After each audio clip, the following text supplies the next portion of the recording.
imagine on the space habitat, there's obviously people living now, and the first kids are born in space.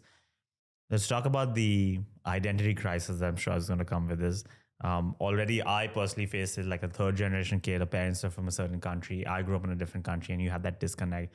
I cannot imagine what that would look like if we're not talking countries or continents, now we're talking about planets. Right. Do you think it's possible for the kids who are born in space with parents of Earth origin to feel a sense of detachment, isolation, disconnected from the world? Yeah, I mean, there's a lot to unpack there. Yeah. There's obviously all of the bio questions of, what happens to a child that was, carried into term in space and then born in space with no gravity. There's a ton of like health questions there that we don't know the answer to. And so I'm not going to touch those because I'm not like a biologist or a doctor. But I think from a like identity standpoint, that's an interesting question. I do wonder if it's almost more akin to like children who are born on military bases or like expat communities where you're sort of raised in this like artificial approximation of a culture.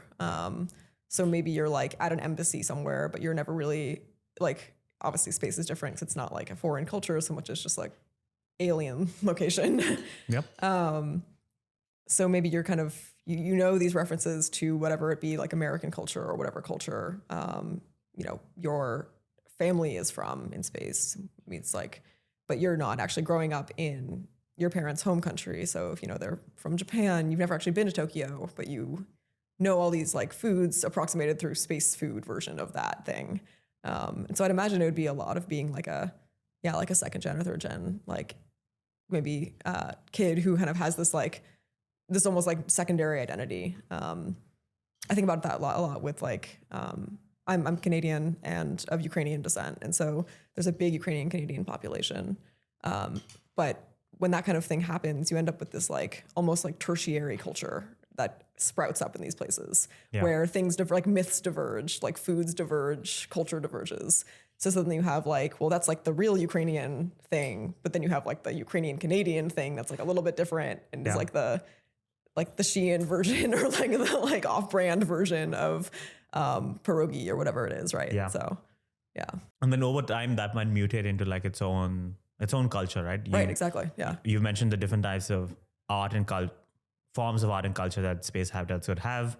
It wouldn't be hard to imagine they start inventing their own language. Yeah. And then 3-4 generations down, people are just of space origin. And then there's a completely different world or different country altogether, right? Right.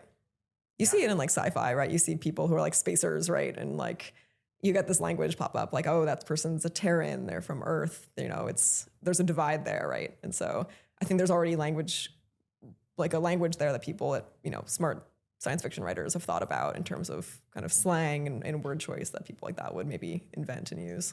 Would there be problems of like social status as well, like the Earthlings versus the space habitat? I think that depends on who we let be the primary people in space, right?